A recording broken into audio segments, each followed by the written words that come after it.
ওকে, নাহমাদুহু ওয়া নুসাল্লি আলা রাসূলিহিল কারীম, আম্মা বা'দ। বিসমিল্লাহির রহমানির রহিম, আলহামদুলিল্লাহ। আমাদের উইন্টার ইসলামিক কোর্সের আজ হচ্ছে সেশন নাম্বার 10, 10ম সেশন। আমাদের আজকের পরে আর মাত্র 5টি ক্লাস বাকি আছে। আমাদের টোটাল সেশন হওয়ার কথা ছিল 15টি, ঠিক আছে? তো ইতিমধ্যে আমরা 12টি হাদিস পড়েছি, আর ম্যাক্সিমাম দোয়া পড়া শেষ আমাদের, ঠিক আছে? আমরা যদি এখানে একটু দেখি, তোমরা দেখবা যে এখানে যে ধরো সূচিপত্র দেয়া আছে, এখানে দেখো, তোমাদের দেখাই। আমাদের কিন্তু অলরেডি এই সব শেষ, আর এখানে এই পর্যন্ত শেষ। বুঝতে পেরেছো? দেখো, তাহলে এগুলো সব শেষ, এগুলো সব শেষ। আমাদের বাকি আছে হচ্ছে এগুলো, এগুলো বাকি আছে শুধু। আচ্ছা, তো এইখানে যে ইম্পর্টেন্ট বিষয়গুলো চলে গিয়েছে, ওগুলো কিন্তু অলরেডি তোমাদের মুখস্থ করার কথা। এখন তোমাদের কথা হচ্ছে যে এখানে যে বিষয় শুরু থেকে নিয়ে এই পর্যন্ত যা কিছু আছে, সবাই কি সবকিছু মুখস্থ করেছো? যদি করে থাকো ভালো, যদি করনি, না করে থাকো, তাহলে সেগুলো প্র্যাকটিস করতে হবে। কারণ তোমাদের এক্সাম হবে কিন্তু ফুল বই, ঠিক আছে? কমপ্লিট বুক, একদম শুরু থেকে শেষ পর্যন্ত। হাদিসও কমপ্লিট বুক, শুরু থেকে শেষ পর্যন্ত। তাহলে আমরা এই দোয়াগুলো অলরেডি পড়া হয়ে গিয়েছে আমাদের। তার মধ্যে একটা জিনিস আমরা ওই যে বাদ দিয়েছিলাম, ওটা তোমাদের কাছ থেকে শুনিনি আমি, সেটা হচ্ছে মসজিদে প্রবেশ করার দোয়া, মসজিদ থেকে বের হওয়ার দোয়া, ঠিক আছে? তো আর হচ্ছে আমাদের 5টা সেশন আছে, এই 5টা সেশনের মধ্যে আমরা এই কয়টা দোয়া শেষ করে ফেলবো ইনশাআল্লাহ, ঠিক আছে? তো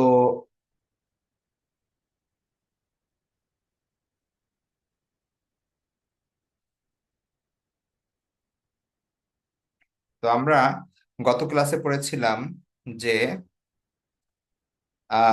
অসুস্থ ব্যক্তিকে দেখতে গেলে সেখানে গিয়ে কি পড়তে হয়। তো সেখানে আমরা জেনেছিলাম যে এই দোয়াটি সেখানে পড়া সুন্নাত। রাসূল সাল্লাল্লাহু আলাইহি ওয়াসাল্লাম বলেছেন, কেউ যদি রোগীর কাছে গিয়ে, অসুস্থ ব্যক্তির কাছে গিয়ে এই দোয়াটি 7 বার পাঠ করে, তাহলে আল্লাহ সুবহানাহু ওয়া তাআলা তাকে রোগ মুক্ত করে দিবেন, রোগ থেকে মুক্তি দিবেন, ঠিক আছে? তো এই জন্য এই দোয়াটা খুব ইম্পর্টেন্ট। আসআলুল্লাহ আল আজিম রব্বাল আরশিল আজিম আইয়াশফিয়াক। আসআলুল্লাহ আল আজিম রব্বাল আরশিল আজিম আইয়াশফিয়াক, ঠিক আছে? আশা করি সবাই মুখস্থ করেছো। আর রাগ আসলে, আমি বলেছিলাম যে রাগ আসে শয়তানের কাছ থেকে, ঠিক আছে? তো যখনই রাগ আসবে, রাগান্বিত হলে মানুষ, শয়তান মানুষকে দিয়ে অনেক খারাপ কাজ করায়, এমন কাজ করায় যার কারণে পরে তার লজ্জিত হতে হয়। তো এই জন্য আমাদের কি করতে হবে? রাগ করা চলবে না। আর যদি রাগ কখনো এসে যায়, আমরা সাথে সাথে আউযু বিল্লাহি মিনাশ শাইতানির রাজিম বেশি বেশি পড়বো। তাহলে কি হবে? আল্লাহ শয়তান থেকে আমাদেরকে নিরাপদে রাখবে, ঠিক আছে? তো আরেকটা জিনিস এখানে দেখো, দাঁড়াও একটু।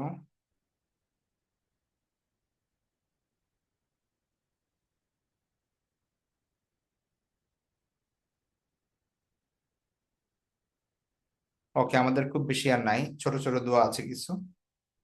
দেখো এখানে দেখো, আজকে আমরা পড়বো হচ্ছে খুব ইম্পর্টেন্ট একটা বিষয়। আমরা অনেক সময় হাঁচি দেই, তাই না? হাঁচি দেই না? স্নিজিং, আমরা হাসি দেই, হাঁচি দেই। তো এই হাঁচি দেওয়া, এটা কিন্তু, হাঁচি দিলে একটা দোয়া পড়তে হয়, আমরা সবাই হয়তো বা জানি। সেটা হচ্ছে আলহামদুলিল্লাহ, ঠিক আছে? হাঁচি দিলে আমরা কি বলবো? আলহামদুলিল্লাহ। কেন আলহামদুলিল্লাহ বলবো? তুমি যখন হাঁচি দাও তখন দেখবা যে তোমার হাঁচি দেওয়ার পরে ভালো লাগে, তাই না? যখন হাঁচি আসে এরকম এরকম কেমন যেন লাগে নাকের মধ্যে। তারপর যখন হাঁচি দিয়ে দাও, তখন কিন্তু একটু কি লাগে? একটু রিল্যাক্স লাগে, তাই না? ভালো লাগে। তো মূলত আমরা যখন হাঁচি দেই, তখন আমাদের নাক থেকে, মুখ থেকে অনেক ধরনের জীবাণু আল্লাহ সুবহানাহু ওয়া তাআলা এই হাঁচির মাধ্যমে এগুলো ফেলে দেন। বুঝতে পেরেছো? তো এই জন্য হাঁচিটা, হাঁচিটা এটা আসলে আমাদের এই জন্য আল্লাহর প্রশংসা করতে হবে যে আলহামদুলিল্লাহ। বুঝতে পেরেছো? হাঁচিটা আল্লাহর পক্ষ থেকে, সুতরাং এটা আমাদের কি করতে হবে? আমাদের আল্লাহর প্রশংসা করতে হবে, আলহামদুলিল্লাহ। এখন ধরো তোমার পাশে কেউ একজন হাঁচি দিয়েছে এবং আলহামদুলিল্লাহ বলেছে। এখন তুমি যদি সেটা শোনো তাহলে তোমার একটা দায়িত্ব আছে, তোমার উপর ওয়াজিব হচ্ছে, ওয়াজিব মানে হচ্ছে বাধ্যতামূলক ভাবে তোমার বলতে হবে আর একটা দোয়া, সেটা হচ্ছে ইয়ারহামুকাল্লাহ। ওকে, ইয়ারহামুকাল্লাহ। তাহলে আলহামদুলিল্লাহ যে হাঁচি দিবে সে বলবে, আর যে শুনবে সে বলবে ইয়ারহামুকাল্লাহ। বুঝতে পেরেছো? তাহলে একজন বলবে আলহামদুলিল্লাহ, যে হাঁচি দিয়েছে সে, আর যে এই এই আলহামদুলিল্লাহ বলাটা শুনবে সে বলবে ইয়ারহামুকাল্লাহ। ঠিক আছে? আর তারপরে যে আবার হাঁচি দিয়েছে সে আবার বলবে ইয়াহদিকুমুল্লাহু ওয়া ইউসলিহু বালাকুম। ইয়াহদিকুমুল্লাহু ওয়া ইউসলিহু বালাকুম মানে একজন আরেকজনের জন্য দোয়া করে দিল আর কি, বুঝছো? তাইলে আলহামদুলিল্লাহ মানে হচ্ছে সকল প্রশংসা আল্লাহর, আর ইয়ারহামুকাল্লাহ মানে হচ্ছে আল্লাহ তোমার উপর অনুগ্রহ করুন, আল্লাহ তোমার উপর রহম করুন। আর তারপরে ইয়াহদিকুমুল্লাহ ওয়া ইউসলিহু বালাকুম মানে হচ্ছে আল্লাহ তোমাকে সঠিক পথ দেখান এবং তোমার অন্তর সংশোধন করুন। এখানে দেখো একটা এক্সাম্পল দেওয়া আছে এখানে। এই যে এই ছেলেটা হাঁচি দিয়েছে, তারপরে সে আলহামদুলিল্লাহ বলেছে। ঠিক আছে? তারপরে এ শুনেছে, এ শুনে বলেছে ইয়ারহামুকাল্লাহ। আর তারপরে এ আবার দোয়া করে দিয়েছে ইয়াহদিকুমুল্লাহু ওয়া ইউসলিহু বালাকুম। তাহলে যে হাঁচি দিবে সে আলহামদুলিল্লাহ বলবে, যে শুনবে সে ইয়ারহামুকাল্লাহ বলবে, আর ইয়ারহামুকাল্লাহর উত্তরে আবার যে হাঁচি দিয়েছিল সে বললো ইয়াহদিকুমুল্লাহু ওয়া ইউসলিহু বালাকুম। ঠিক আছে? তো এই জন্য এই এই এই প্র্যাকটিস করা এটা সুন্নাত। তুমি এটা হাঁচি দিলেও সওয়াব আছে। ঠিক আছে? তুমি যদি আলহামদুলিল্লাহ বলো, বা কেউ হাঁচি দিয়েছে আলহামদুলিল্লাহ বলছে, তুমি ইয়ারহামুকাল্লাহ বললা, তাহলে তুমি আল্লাহ রাসূল সাল্লাল্লাহু আলাইহি ওয়াসাল্লামের একটা গুরুত্বপূর্ণ সুন্নাত পালন করার সওয়াব পাবে। ঠিক আছে? এই জন্য এটা খুব ইম্পর্টেন্ট বিষয় যে আমরা আমাদের লাইফের প্রত্যেকটা ক্ষেত্রে আল্লাহ রাসূল সাল্লাল্লাহু আলাইহি ওয়াসাল্লামকে ফলো করব, তার কথা মেনে চলবো। ঠিক আছে? তিনি যেভাবে তার লাইফ সাজিয়েছেন আমরা সেটা মানার চেষ্টা করব, তিনি যখন যেটা করেছেন সেটা আমরা করার চেষ্টা করব যদি আমাদের জন্য সেটা অ্যাপ্রোপ্রিয়েট হয়। তো এখানে তোমরা আশা করি বুঝতে পেরেছো। তাহলে আলহামদুলিল্লাহ কে বলবে বলো তো দেখি? আলহামদুলিল্লাহ কে বলবে? যে হাঁচি যে দেয়, হাঁচি দেয়, হাঁচি আর দিয়েছে, ইয়ারহামুকাল্লাহ কে বলবে? যে হাঁচি দিবে, যে শুনেছে, শুনবে, যে ইয়ারহামুকাল্লাহ কে প্রকাশের বলবে? জন্য যে হাঁচি শুনবে, হাঁচি এই দেখি তো, লাবিব বলো, ইয়ারহামুকাল্লাহ কে বলবে? ইয়ারহামাকাল্লাহ, আহ পাশের জন আলহামদুলিল্লাহ, হাঁচি দেওয়া দিলে আলহামদুলিল্লাহ শুনলে, সে যে শুনবে সে বলবে কি শুনবে? এই আলহামদুলিল্লাহ শুনলে।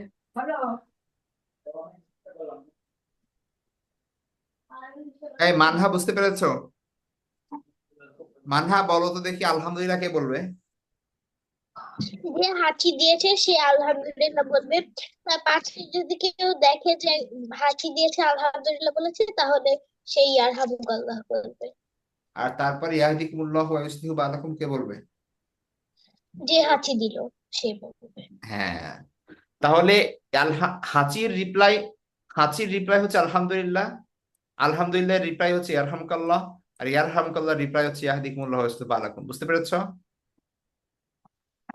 এই তিনটা জিনিস মুখস্থ থাকতে হবে আমাদের। আলহামদুলিল্লাহ অলরেডি মুখস্থ আছে, ইয়ারহামুকাল্লাহ তোমাদের অনেকের মুখস্থ আছে, আর ইয়াহদিকুমুল্লাহু ইউসলিহু বালাকুম মনে হয় সবার মুখস্থ নেই। তো এই জন্য এটা মুখস্থ করে নিবে।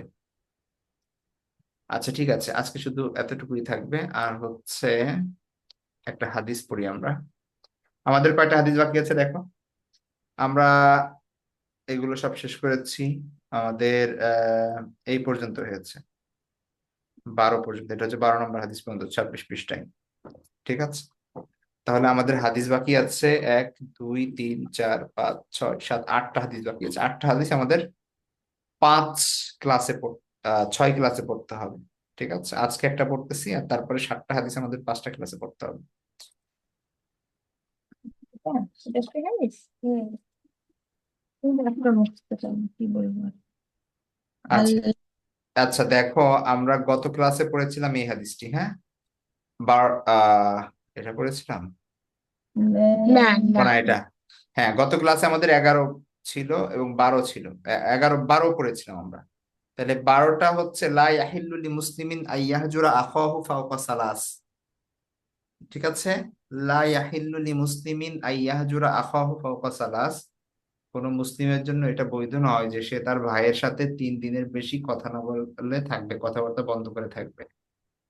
তো আমাদের আজকে হচ্ছে 13 নম্বর হাদিস। 13টা হচ্ছে, দেখো, প্রকৃত মুসলিম কে?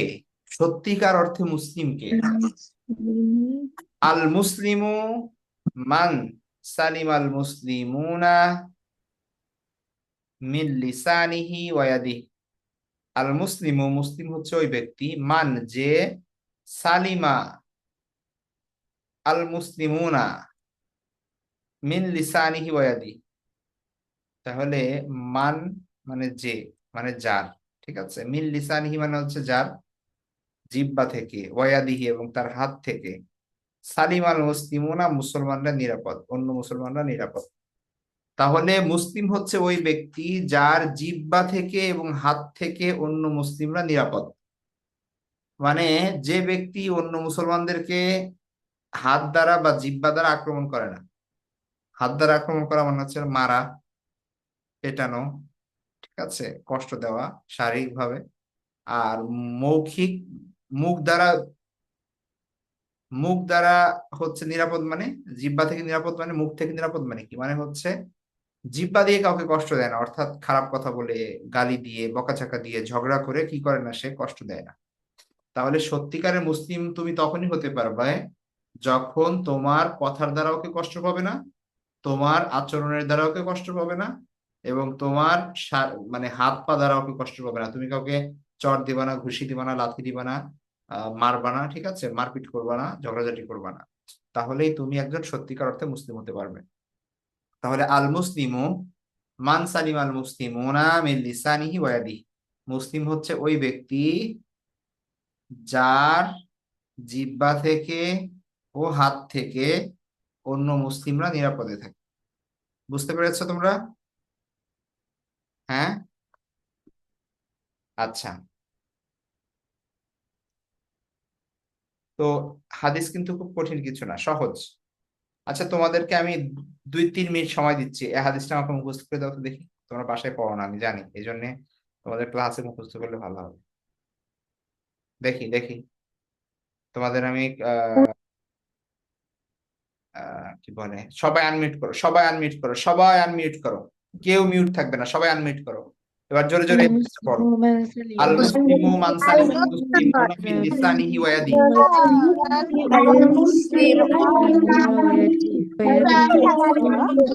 مسلم من سلم المسلمون من لسانه ويده مسلم من سلم المسلمون من لسانه ويده من سلم المسلمون من لسانه ويده المسلم من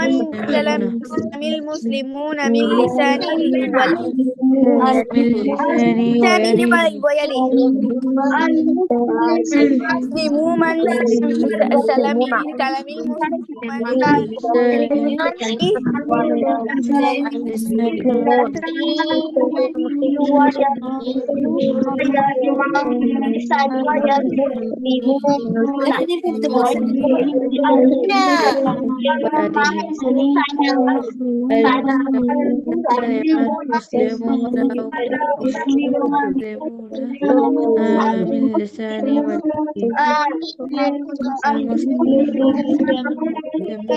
المسلم من سلم كلام من لساني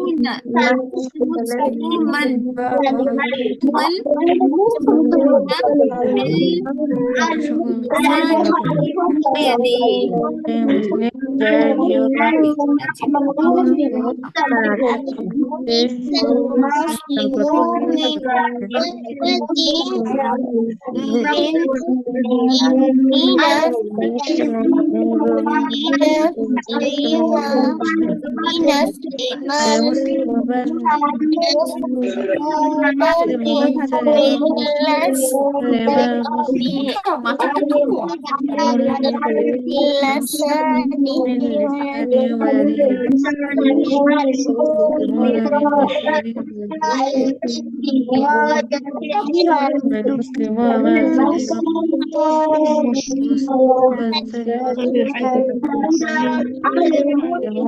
من لسانه ويده المسلم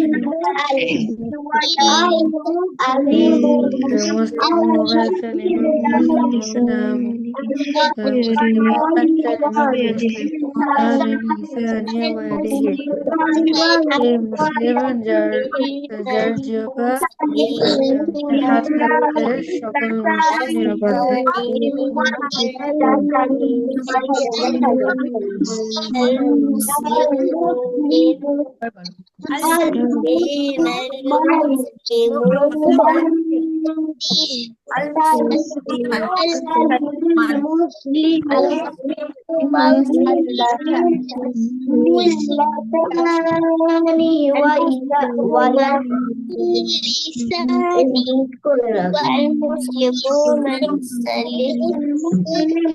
কার কার হয়েছে, কার কার হয়েছে না দেখে কেউ বলতে পারবা? আচ্ছা ঠিক আছে, গুড, ঠিক আছে, সমস্যা নেই। তোমরা এখন তাইলে 13 নম্বর মুখস্থ করবা। আমরা নেক্সট কিন্তু সামনে আরো আছে, সামনে কয়টা হাদিস আছে? আরো 60টা হাদিস আছে। তাহলে তাহলে আমরা 60টা হাদিস বাকি সময় শিখবো ইনশাআল্লাহ। বাকি 5টা ক্লাস শিখতে হবে, 60টা হাদিস একদিনে 2টা করে শিখতে হবে। ঠিক আছে, সমস্যা নাই, ইনশাআল্লাহ আমরা শিখে ফেলবো। তো তোমরা 13 নম্বর হাদিস এবং দোয়া এই যে এগুলো অবশ্যই মুখস্থ করে আসবে। প্রিভিয়াস ক্লাসগুলো কেউ যদি না দেখে থাকো সেগুলো ভিডিও দেখে নিবে। আর হচ্ছে বেশি বেশি প্র্যাকটিস করবে। হ্যাঁ, প্রিভিয়াস গুলো বেশি বেশি প্র্যাকটিস করবে। তো প্র্যাকটিস যত বেশি করবে তত দ্রুত বলতে পারবে পরীক্ষার সময়। হ্যাঁ বলো। আমরা ফাইনাল পরীক্ষাতে কি লিখবো নাকি মুখে বলবো? মুখে মুখে। ওকে। তোমরা তো আরবি লিখতে পারবে না, আর এত কঠিন হবে তোমাদের জন্য। ওকে ঠিক আছে, আজকে ক্লাস এই পর্যন্তই থাকবে। সবাই ভালো থেকো, দোয়া করো। আল্লাহ হাফিজ। আসসালামু আলাইকুম ওয়া রাহমাতুল্লাহি ওয়া বারাকাতুহু। আসসালামু আলাইকুম।